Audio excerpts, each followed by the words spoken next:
Repare, essa primeira leitura nos apresenta traços do grande profeta Jeremias e, ao mesmo tempo, da força da palavra de Deus. Por que esse desespero de Jeremias dizendo que Deus o seduziu? Olhe, Jeremias viveu no século VI a.C. O reino de Judá estava se depravando. Lembre, o povo de Deus nessa época estava dividido em dois reinos. O reino do norte, chamado Israel, capital Samaria. O reino do sul, Judá, capital Jerusalém. O reino do norte já tinha sido destruído. Os profetas avisaram. Quem são os profetas do reino do norte? Vou dizer o nome de 3, tá certo? Mais famosos. Profeta Elias, profeta Oséias, profeta Amós, foram profetas do reino do norte. Preveniram, Israel se converta. Israel era mais desenvolvido, o reino do norte era mais chique e mais pagão. Muito desenvolvimento sem Deus leva à destruição de um povo. Não adianta nada, progresso de economia, geração de emprego, educação, BBB, bababá, sem Deus. Como diz o nosso povo, como dizia sua avó, sua bisavó, seu bisavô, pouco com Deus é muito, muito sem Deus é nada. Israel, profeta Oséias dizia, Israel esqueceu o seu Deus e construiu palácios. Resultado, os profetas diziam, Israel vai ser destruído. Dito e feito. No ano 722 a.C., vieram os assírios, destruíram o reino do norte todinho. Até hoje, ninguém sabe onde foi parar o povo do reino do norte. Acabou-se. Interessante, só uma curiosidade, é que descobriram, repare que coisa interessante, descobriram, há um tempinho atrás, na África, um grupo de negros, lá no sul da África, perto da África do Sul, onde hoje é Zimbábue, que guarda a lei de Deus, tem os costumes dos judeus, ao que tudo indica, são descendentes desses do Reino do Norte, que se espalharam, se misturaram com os negros da África, mudaram a cor da pele com os tempos. Olha, são mais de 3.000 anos. Mas vejam, evaporou-se o Reino do Norte. Ei, meu irmão, não se pode brincar com Deus, não. Deus é amor, mas não é bobo. Deus é pai, mas não é Papai Noel. Não é um vovozinho. Pois bem, o Reino do Norte destruído, ficou o Reino do Sul, o Reino de Judá, mas indo no mesmo caminho. Depravação, idolatria, imoralidade, injustiça. E aí Deus pega o coitado do profeta Jeremias. Oh Deus, para pegar as pessoas erradas. Pegou a mim para bispo. Veja, Deus pega as pessoas erradas. Pegou Jeremias. Jeremias era um rapazinho ainda, devia ter uns 12, 13 anos. Que judiação. Jeremias era romântico, sonhador. Jeremias era para ser poeta, não profeta. Você pode olhar logo no capítulo 1 de Jeremias. Jeremias 1, 4 a 10. O Senhor disse a Jeremias: antes de te formar no ventre da tua mãe, eu te conheci. Antes que tu nascesses, eu te constituí profeta das nações. Meu Deus, Jeremias disse: Senhor, eu não sei falar. Eu sou uma criança. E Deus disse: não digas eu sou uma criança. Onde eu te mandar, tu irás. O que eu te mandar falar, tu falarás. Que coisa terrível. Escolhe um menino. Deus não é politicamente correto. Repare, colocou uma carga tão pesada nas costas desse menino. Tão pesada. Ah, meu Deus, por que tu fazes assim? E o que é mais grave, a profecia de Jeremias, o que Deus manda Jeremias dizer é uma coisa horrível. Escute só. Jeremias é romântico, é melancólico, ama a terra dele, é ainda um adolescentezinho, e Deus diz, vou resumir o livro do profeta Jeremias todinho numa frase. Deus diz: avise a Israel, ou se converte, ou virão os babilônios e destruirão tudo. Destruirão Jerusalém, destruirão o templo, e o povo irá para o exílio. Não adianta dizer estamos salvos. Não adianta dizer Jerusalém é a cidade do Senhor, o templo é a casa do Senhor, estamos salvos, temos a arca do Senhor. Isso de nada serve sem um coração que seja temente a mim e amoroso para comigo. Essa é a profecia de Jeremias. E Jeremias, por isso, vai comer o pão que o diabo amassou. As pessoas vão zombar dele, vão escarnecer dele, vão dar-lhe umas tapas, vão botar um apelido nele. Sabe qual era o apelido de Jeremias? Terror de todos os lados, porque era o que ele dizia. Se prepare porque vem o terror, se prepare porque os babilônios vêm. Jeremias passava na rua, a molecada, os maloqueiros de antes e de hoje, gritavam, terror de todos os lados. Como quem grita para doido? Veja, Jeremias, coitado, entra em crise. Ele diz, mas Senhor, eu não emprestei, não pedi emprestado, e todo mundo tem raiva de mim. Senhor, por tua causa eu não tenho amigos, por tua causa eu me sentei sozinho. Senhor, por que tu fizeste isto comigo? Então esse é o tema da profecia de Jeremias, um tema duro. Israel afastou-se do Senhor, vai perecer. Os babilônios viriam, destruiriam Jerusalém, incendiariam o templo, levaria o povo para o exílio. Olhe, leia Jeremias capítulo 7 e você vai ver isso tudinho. Isso que eu estou lhe dizendo. Pois bem, Jeremias vai ser perseguido e vai entrar em crise. Ele se queixa de Deus em várias passagens. Mais de uma vez Jeremias disse, Senhor, eu não quero mais ser profeta. Eu desisto. Anote aí as queixas de Jeremias. Meu pai, quando a gente reclamava em casa, ele dizia, diga Jeremias. Por causa da queixa do profeta. Olha aí, Jeremias, capítulo 11, versículos 18 a 20. Anote aí, vá, Jeremias 11, 18 a 20. A gente podia até dar uma lidinha nesse trecho, que é curtinho, dá tempo a gente ler. Abre aí na sua Bíblia, Jeremias 11, eu estou abrindo aqui na minha, tá certo? Versículos 18 a 20. Escute só o que diz. Olha aqui, deixe-me ver. Pronto. O Senhor me fez conhecer e eu fiquei sabendo. Fez-me ver os projetos deles. Pois eu, qual manso cordeiro levado para o matadouro, não sabia que planos tramavam contra mim. Vejam os inimigos tramando contra Jeremias. Porque dizia, esse homem vive algorando a gente. Como diz o povo do mato, né? Algorando, é. Então veja, esse homem vive profetizando contra a gente. Esse homem parece que é amigo dos babilônios, nossos inimigos. Olha aqui, eles diziam, vamos acabar com essa árvore enquanto é nova. Vamos cortá-la hoje da terra dos vivos, para que o seu nome não mais seja lembrado. Que coisa triste. Mas Senhor dos exércitos, diz o profeta, cuja sentença é a justiça, que examinas a mente e o coração, que eu possa ver a tua vingança contra eles, pois a ti eu expus a minha causa. Jeremias diz, Senhor, eu confio em ti. Senhor, eu coloco diante de ti a minha causa. Veja, meus irmãos, é danado. Deus manda o profeta e o profeta vai penar. Com Deus não se brinca não. Jeremias 11, 18 a 20. Querem ver outro? Jeremias 15, versículos 10 ao 21. Jeremias 15, 10 a 21. É uma passagem mais comprida. Senhor, lembra-te de mim. Olha, Senhor, ajuda-me. Então, Jeremias reclama. Veja que reclamação. Veja que crise, que depressão, que força de Jeremias. Ai de mim, ó minha mãe. Tu me geraste, homem de protesto e de contestação por todo o país. Nada devo a ninguém, ninguém me deve nada, e todos falam mal de mim.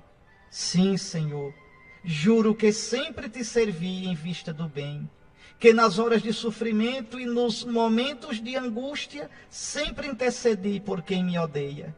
Veja, Senhor, né? Veja, Senhor, a minha crise. Veja, Senhor, veja como eu estou sofrendo por tua causa. Por tua causa eu me sentei sozinho. Jeremias quer desistir. Com essa oração, Jeremias está dizendo, Senhor, eu não quero mais ser profeta. Senhor, eu não aguento mais, é muita ingratidão, é falar sem ser ouvido, é só ter inimigos, é ter somente gente que fala mal de mim. E o que é que Deus diz a Jeremias? Escute, se tu te converteres, eu te converterei. Versículo 19. E na minha presença ficarás. O que é que ele está dizendo? Dizendo, Jeremias, converte-te, muda de cabeça, tu tens de ficar. Fica e eu te darei força para ficar. Converte-te e eu te darei o coração convertido. Deus não alisa, não. Deus faz Jeremias continuar. Para esse povo, farei que sejas um muro forte de bronze. Vão guerrear contra ti, mas não te vencerão. Pois contigo eu estarei para te salvar e te livrar. Deus é fogo. Veja, Deus chamou o seu profeta e ele deve ir até o fim. É lindo o nosso Deus. Não é esse Deus bonzinho. Olhe, meu irmão, minha irmã, Deus é bom, mas não é bonzinho. Não. Deus nos quer fazer crescer.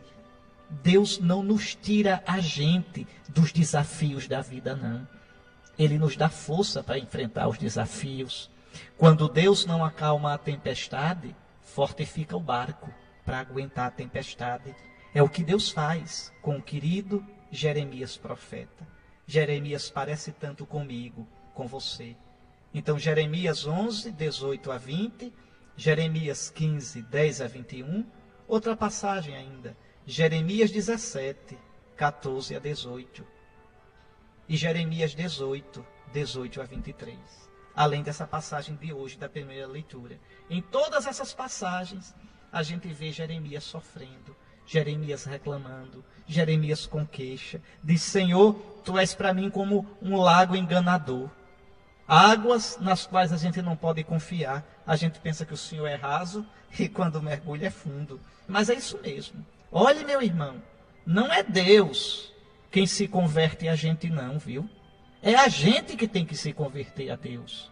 Não é Deus que tem que entrar na minha medida. Eu é que tenho que crescer até a medida de Deus. Então note bem, a palavra de Deus não é cômoda. A palavra de Deus questiona, fere, coloca em crise. Caminhar com o Senhor não é dobrá-lo à nossa vontade, mas deixar-se conduzir, educar, dobrar e converter por Ele. Pense bem nisso. Esse é o Deus vivo. Deus existe. Deus é vivo. Deus é mais forte do que a gente. Por isso essa palavra tão forte do profeta, tu me seduziste. É uma palavra impressionante. Tu me enganaste, Senhor. Tu me pegaste pelo coração e eu me deixei seduzir. Eu não tive força contra ti. Tu foste mais forte. Tu tiveste mais poder. Tornei-me alvo de risão o dia inteiro, de mangação. Todos zombam de mim. Por tua causa, Senhor. Por tua causa. Moisés sofreu isso. Elias sofreu isso. Isaías e qualquer servo de Deus. Os apóstolos sofreram isso. Vejam, meus irmãos. E, no entanto, no coração, a certeza de que Deus está presente. No coração, a certeza de que Deus é Deus. Tu me seduziste, Senhor. Eu me deixei seduzir. E aí o profeta diz ainda, olhe, todas as vezes que falo, levanto a voz, clamando contra a maldade e invocando calamidades. A palavra do Senhor tornou-se para mim fonte de vergonha e de chacota o dia inteiro. Isso é tão atual, não é? Quantas vezes crer, ser cristão, ser católico, vira motivo de mangação para tantos, de crítica. Quantas vezes na sala de aula ou no trabalho, as pessoas adoram falar mal da igreja, uma piadinha, uma chacotinha. Tão ignorantes, não sabem nada de história, nada de teologia. Mas quando chega na hora de falar da igreja católica, todo mundo parece tão sabido. Aí fala na Idade Média, sem saber nem o que é isso. Fala de Inquisição, das Cruzadas, não sabe nada de nada. Só o preconceito tolo que escutou de alguém ou na televisão ou de algum professor mais frustrado do que preparado na sala de aula. E aí então, só para zombar dos católicos, não é? Ou fala da fraqueza daquele padre, da queda daquele outro, de um escândalo que aconteceu. E aí a gente tem que dizer, como o profeta Jeremias: Senhor, tornei-me alvo de irrisão o dia inteiro. Todos zombam de mim. E aí veja Jeremias diante disso, pé de baixa da carteira de profeta. Disse comigo: não quero mais lembrar-me disso, nem falar mais em nome dele. Pronto. Não vou mais lembrar da mensagem que tenho para dar, não quero mais saber, não vou mais falar no nome dele, acabou-se.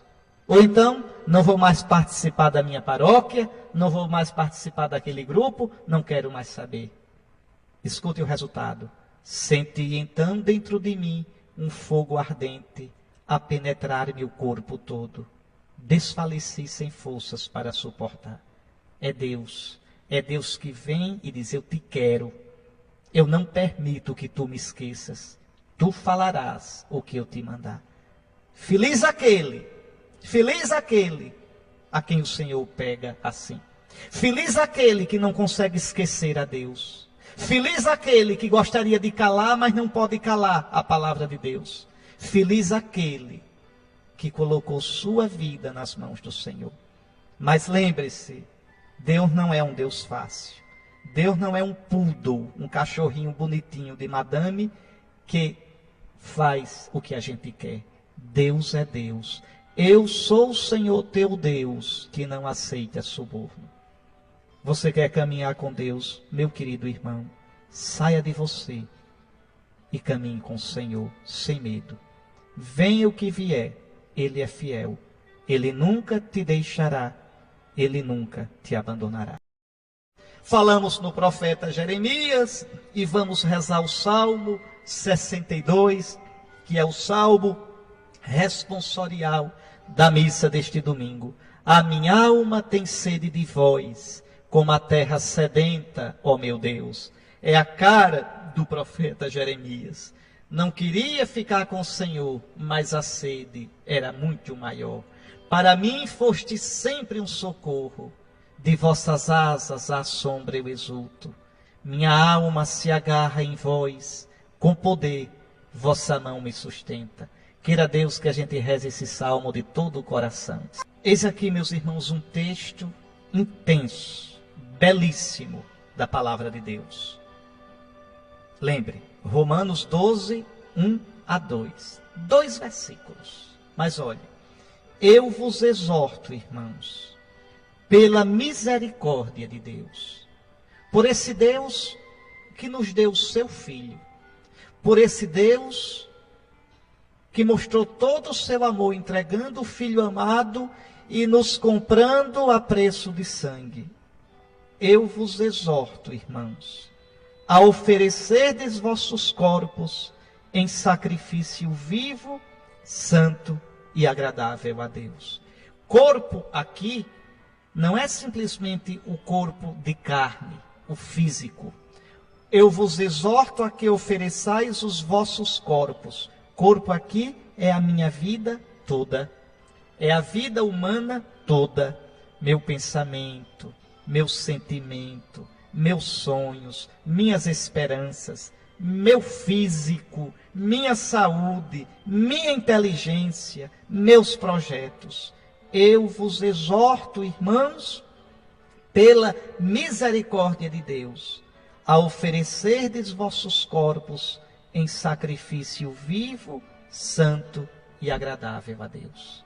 Eu vos exorto, irmãos, a serdes totalmente de Deus.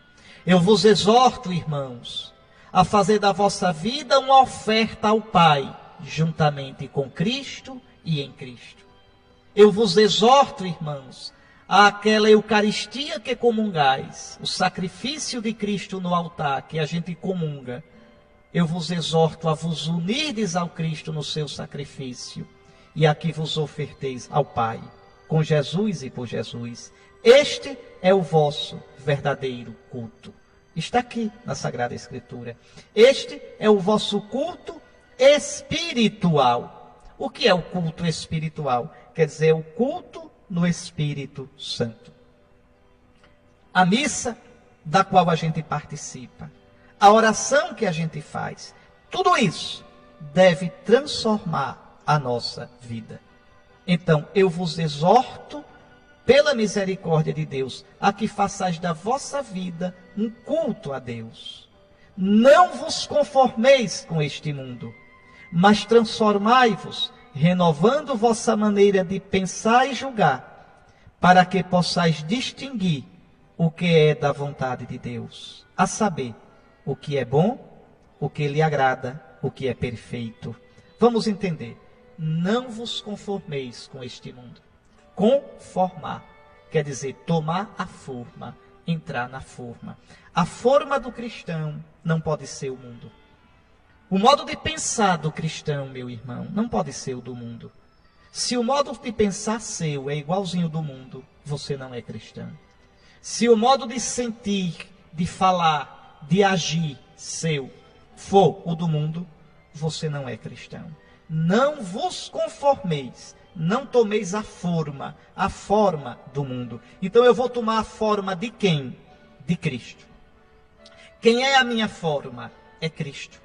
Quem é o meu critério de verdade? É Cristo. Quem é a minha forma? Nosso Senhor Jesus Cristo. Não vos conformeis com este mundo, mas transformai-vos, renovando vossa maneira de pensar e julgar.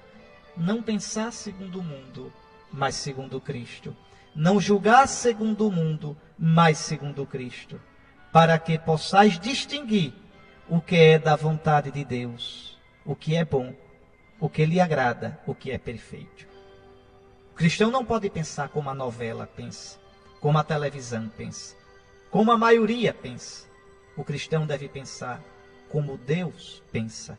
Deus que se revelou em Jesus Cristo. Aí eu vou saber o que é justo, o que é correto, o que é perfeito. Meus irmãos, como é o nome disso? Deixar de pensar como o mundo e pensar como Cristo. Sair de mim do meu jeito para ir para mim do jeito de Jesus. O nome disso é conversão. Conversão é uma coisa que nós temos que fazer a vida toda. Eu e vocês convertermos-nos. Sairmos do nosso modozinho de pensar. Isso exige renúncia. Isso exige que a gente reze, que a gente se una a Cristo na Eucaristia, que a gente confesse os nossos pecados, que a gente escute a palavra de Deus. Sair da gente do nosso jeito e ir para a gente do jeito de Cristo. É essa exortação que a palavra de Deus nos faz. Olhe a sua vida. O que é na sua vida que não está conforme Cristo? O que é na sua vida que não está conforme o Evangelho? Então, eu vos exorto a que não vos conformeis com o mundo, mas vos conformeis a Cristo Senhor. Meus irmãos, que evangelho impressionante esse de hoje. Impressionante.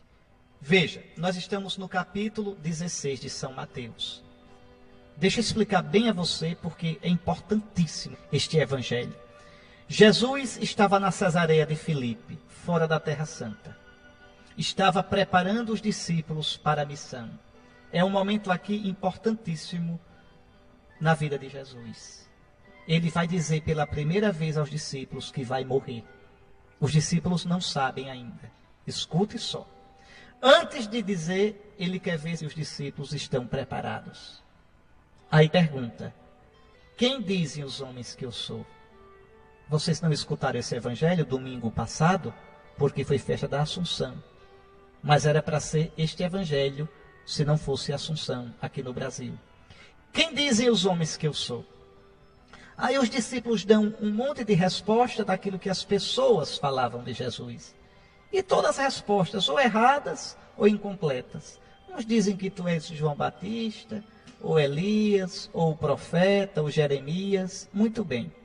Essas respostas, nenhuma delas é a resposta correta. Isso significa que o homem sozinho com a sua força não pode saber quem é Jesus. Pode ver Jesus como um profeta, como alguém muito bom, como um reformador social, como um homem justo, um homem de doutrina bonita, mas Jesus não é só isso, nem é primeiramente isso. Jesus é Deus, Jesus é o Salvador, que nos salvou com o seu sangue e sua ressurreição. E isso a gente só vai descobrir, só vai experimentar, meus queridos irmãos, na fé, se Deus tocar o nosso coração. Então, Jesus perguntou aos 12, e vós, quem dizeis que eu sou? Aí Pedro, Simão, tomou a frente, e em nome da igreja toda, em nome dos 12, ele disse, tu és o Cristo, o Filho do Deus vivo. Aí Jesus disse, tu és bendito, Simão. Tu me disseste isto porque o Pai te revelou. E agora que o Pai te revelou quem eu sou, eu sei que tu foste escolhido. Eu te revelarei agora quem tu és. Tu és pedra. Tu és a pedra da igreja. Sobre esta pedra eu erguerei a minha igreja. Sobre esta pedra, tu, Pedro, darás testemunho de mim, juntamente com teus irmãos bispos, sucessores dos apóstolos, e em nome dos teus irmãos bispos, e em nome de toda a igreja. Tu és pedra da igreja. Tu és pedra. Por mim tu és pedra. Por ti tu és areia movediça. Mas por mim tu és pedra. E sobre esta pedra edificarei a minha igreja. E eu te darei as chaves do reino. Bento 16. E digo mais, Bento 16. O que tu ligares na terra, eu ligo no céu. E o que tu desligares na terra, eu desligo no céu. É danado. Está no Evangelho. Tem gente que faz de conta que não está. Tem gente que gosta de pegar só umas passagens da Bíblia. Mas está lá. Tu és pedra. Tu és Pedro. Sobre esta pedra edificarei a minha igreja. Muito bem. Depois de dizer isso, aí vem o Evangelho de hoje. Agora Jesus sabe que os discípulos sabem quem ele é. Pronto. Os discípulos sabem. Pedro disse em nome dos discípulos que Jesus é o Messias. Tu és o Cristo, quer dizer, tu és o Messias. Até que fim ficou claro quem é Jesus. Jesus nunca tinha dito a ninguém que era o Messias. Nunca disse ao povo que era o Messias. Jesus só falava dele próprio como filho do homem. Mas agora ficou oficial entre os discípulos, só entre eles. Jesus não permite que os discípulos digam isso ao povo. O povo só pode saber claramente que Jesus é o Messias depois da cruz, para ver que tipo de Messias Jesus é. Não é o Messias poderoso, político, que vem para governar, que vem para instaurar um reino nesse mundo. É o Messias pobre, humilde, sofredor. Escute só. Muito bem. Agora que todo mundo já sabe que Jesus é o Messias, Jesus vai fazer uma revelação àqueles 12. É o Evangelho de hoje. Jesus começou a mostrar a seus discípulos que devia ir a Jerusalém e sofrer muito da parte dos anciãos, dos sumos sacerdotes, dos escribas, e que devia ser morto e ressuscitar ao terceiro dia. Ou seja, Jesus começa a dizer que tipo de Messias ele é. Não o Messias glorioso, não o Messias guerreiro, mas o Messias que vem salvar morrendo na cruz. Os discípulos não sabiam disso. Esse é o primeiro anúncio da paixão. No instante, Pedro deu um passo para frente e disse, tu és o Cristo, o Messias, o Filho do Deus vivo. Deus inspirou Pedro. Aí Pedro agora vai falar novamente. E diz, olha, então Pedro tomou Jesus à parte. Está cheio de moral. Está com toda bola. Então chama Jesus à parte e começou a repreendê-lo. Veja, a discordar dele. A dizer, Jesus, maneire a barra. Jesus, vamos devagar. Jesus não precisa tanta radicalidade. Só, meus irmãos, que a igreja não é democracia. Na igreja só existe um mestre, um Senhor, Jesus. A palavra dele não se discute. Jesus não diz, e aí galera, vamos discutir, o que é que vocês acham do Evangelho? Querem mudar alguma coisa? Não, a conversa de Jesus é outra. Querem também ir embora? Podem ir. Quem quiser ser meu discípulo, saiba que eu sou o Senhor. Saiba que só há um mestre, um Senhor, um Cristo, um guia. É Ele, Jesus. Vejam, Pedro quer que Jesus seja um Messias light. Eu acho tão interessante quando alguns dizem, Dom Henrique é radical. Eu não quero ser nem radical, nem sem radicalidade. Eu quero ser somente instrumento de Jesus. Eu só quero mesmo dizer o que ele diz e falar o que ele fala. Não me interessa se acham que é radical ou não. Me interessa ser fiel a ele. Como deve interessar a você, pai de família, mãe de família, padre, religioso. Nós não fomos chamados para fazer sucesso. Nós somos chamados para ser fiéis. Somente. Agir como Jesus agiria. É isso que eu peço todo dia. Às vezes a gente não consegue. Não é verdade? Mas deve ser a meta nossa, sempre. Então veja, aí Pedro diz, Senhor, Deus não permita tal coisa, Senhor. Que isso nunca te aconteça, Jesus. Ir para a cruz, morrer em Jerusalém, não, Senhor.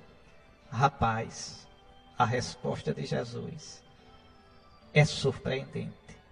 Jesus olha Pedro e diz, aqui na tradução não está boa não, viu? A tradução diz assim, vai para longe, Satanás. Não foi assim que Jesus disse. Jesus disse, vai para trás, Satanás. E não é a mesma coisa, não? É não. Jesus diz a Pedro, Pedro, o lugar do discípulo é atrás. Quem quiser ser meu discípulo, vai atrás de mim. Quem diz o caminho sou eu. Quem diz a velocidade sou eu. Quem traça o rumo sou eu. Não aceito nenhum discípulo meu piruando aqui do meu lado, dizendo o que eu devo fazer, nem para onde eu devo ir. Quer ser meu discípulo, Pedro? Para trás. Tu és pedra, mas o dono da igreja sou eu. Tu és pedra, mas tu não és o dono da igreja. Tu não dizes o caminho. Eu já disse aqui uma vez, é por isso que o sapato do Papa é vermelho. De todo o Papa, não é só desse não. Para lembrar que ele tem que guiar os passos por onde Pedro guiou, morrer com Cristo, derramar o sangue com Cristo. Para lembrar que o caminho dele é o caminho da cruz, como o caminho de Cristo. Ele não pode ir para onde quer. Eu acho tão interessante quando morre um Papa e vem outro, a imprensa diz, como vai ser esse Papa? Vai permitir que os homossexuais se casem, que os divorciados comunguem, que se casem novamente, quem é separado? O Papa não pode permitir nada disso, minha gente. Não é como o governo de eleição, não. Em eleição, cada presidente faz como quer, é o governo dele. Na igreja, Cristo é quem é a verdade. O que o Papa é o primeiro guardião da fé. É o primeiro a obedecer e ajudar os irmãos a obedecerem. O Papa não é dono da igreja, a igreja é de Cristo. Um Papa que fizesse algo contra o Evangelho seria herege. Seria herege. Não, de jeito nenhum. Para trás, Satanás, para trás, o teu lugar é atrás. Na igreja o mestre sou eu, diz Jesus a Pedro. E veja o que diz, tu me serves de pedra de tropeço. Neste instante era a pedra da igreja. Toda vez que Pedro falar a vontade de Deus, é pedra da igreja.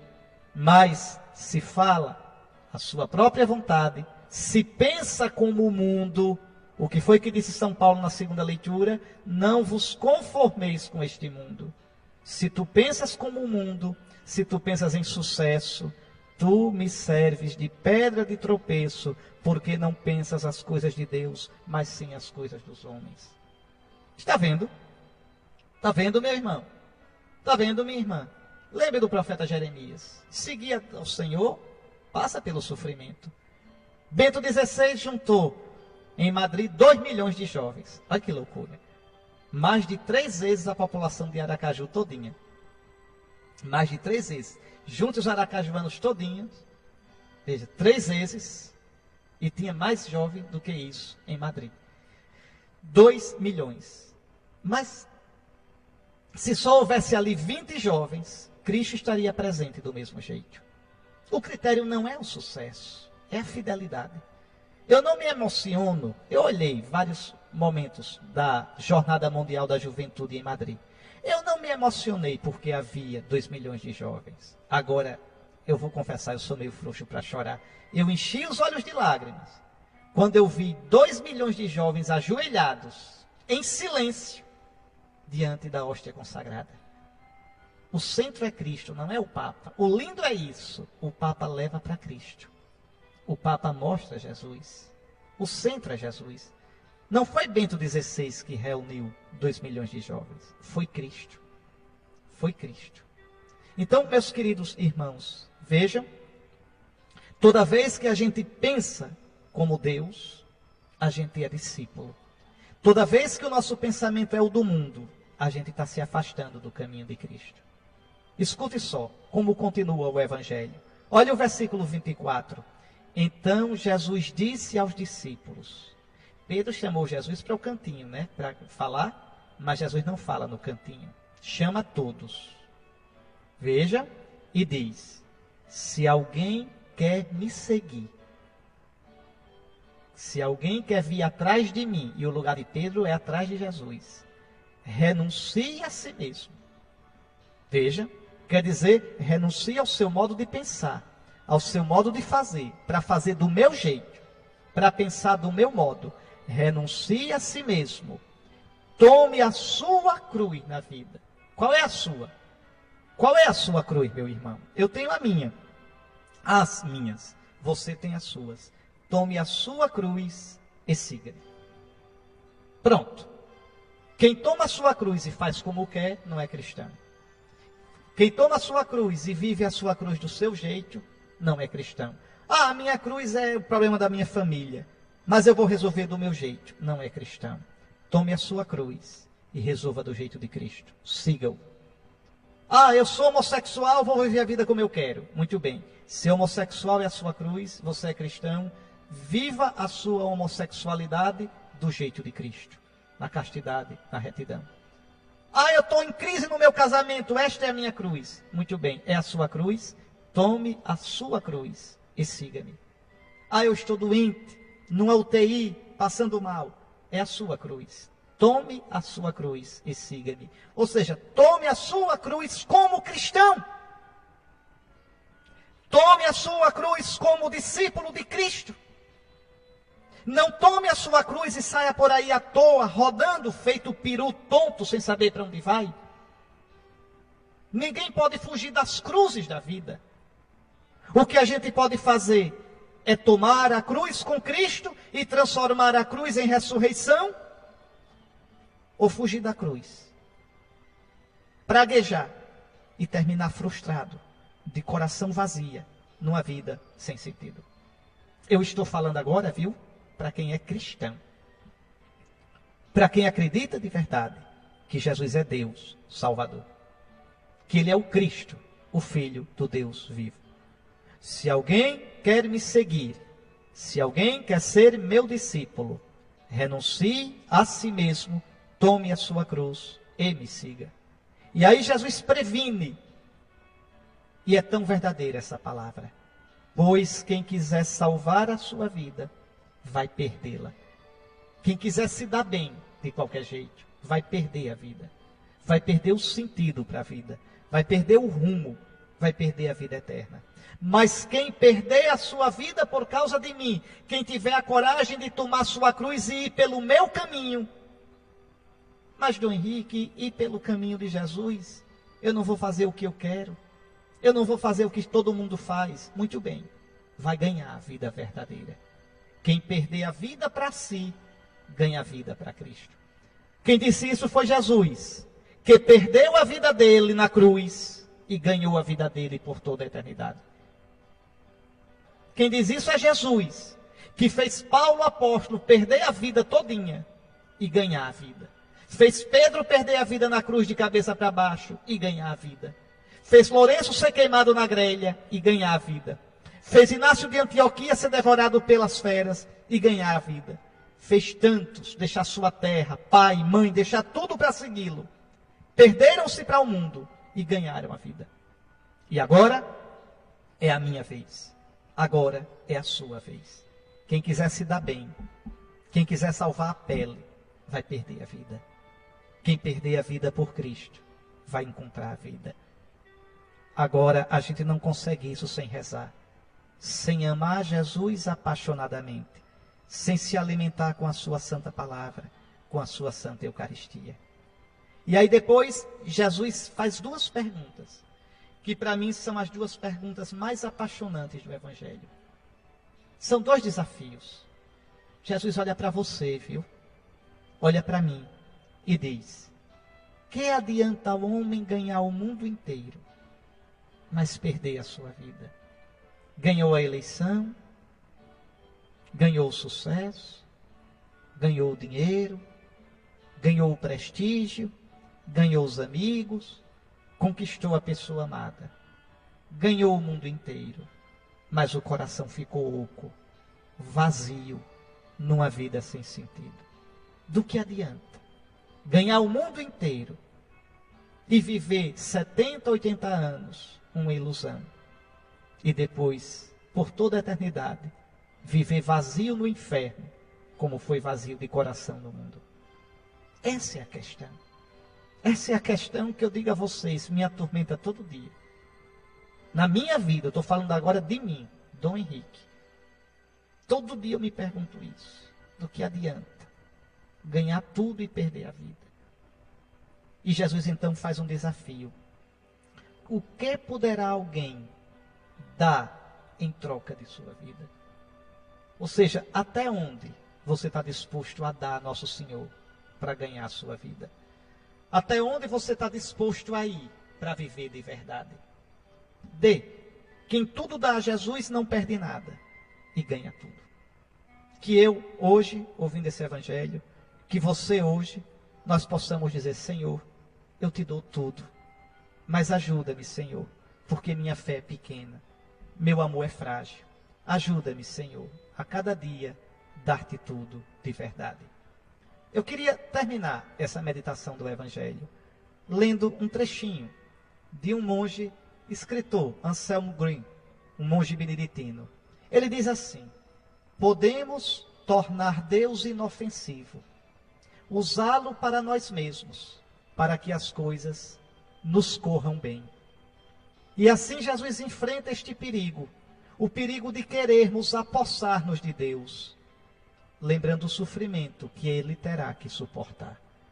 Então, cuidado com essas religiões pegue e pague, que prometem tudo resolvidozinho, como se Deus fosse um pronto-socorro, como se Deus fosse um self-service.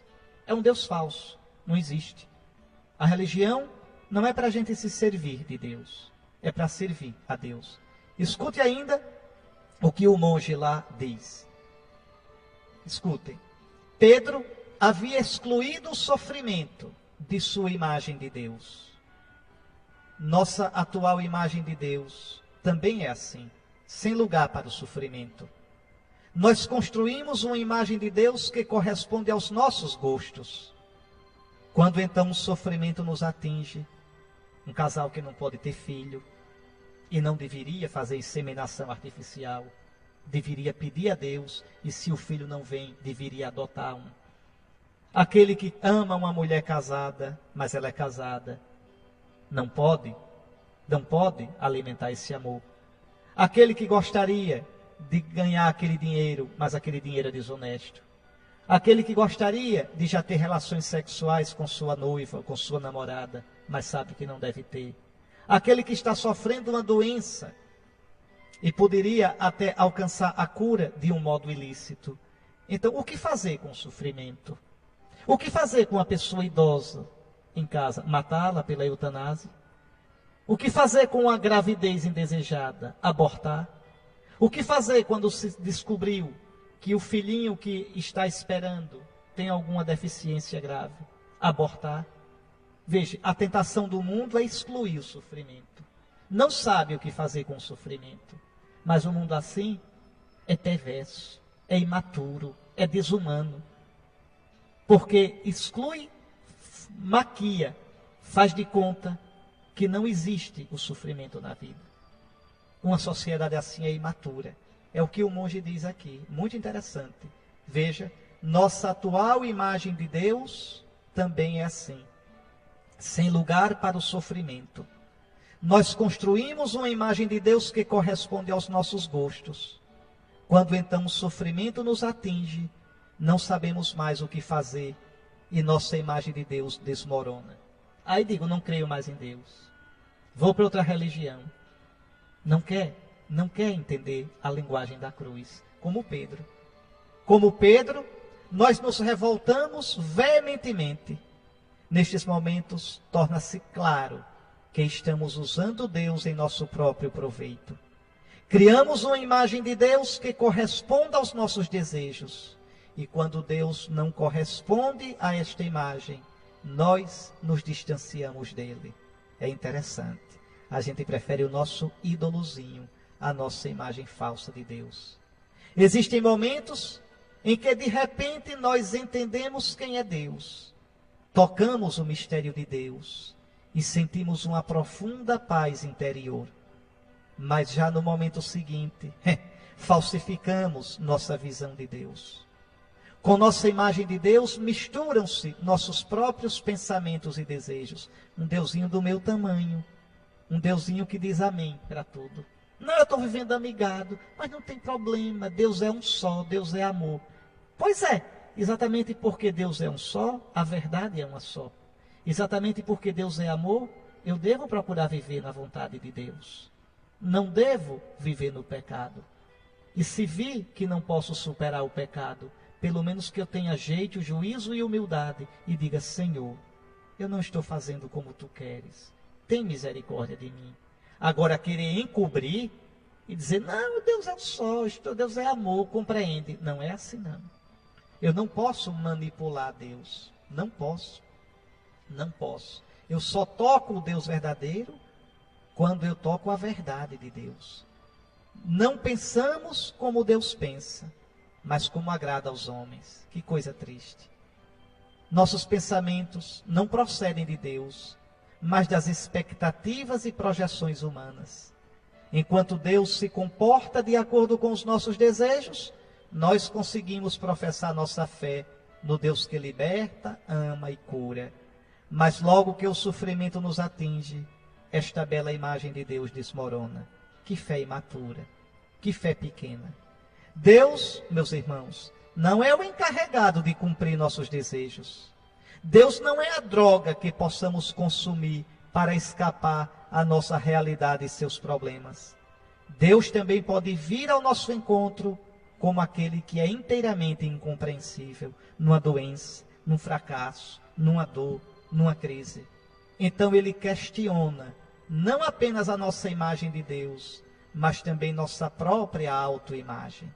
Só quem se aceita incondicionalmente é capaz também de aceitar Deus em todos os seus aspectos, também naqueles que não conseguem compreender. Só aquele que com Jesus se desapega da vida, só esse pode viver de verdade, pode experimentar a vida em plenitude. Pense nessas coisas, meus irmãos, pense. E agora de todo o coração, eu dou a você e a sua família a bênção. O Senhor esteja convosco. Abençoe-vos o Deus Todo-Poderoso, Pai, Filho e Espírito Santo.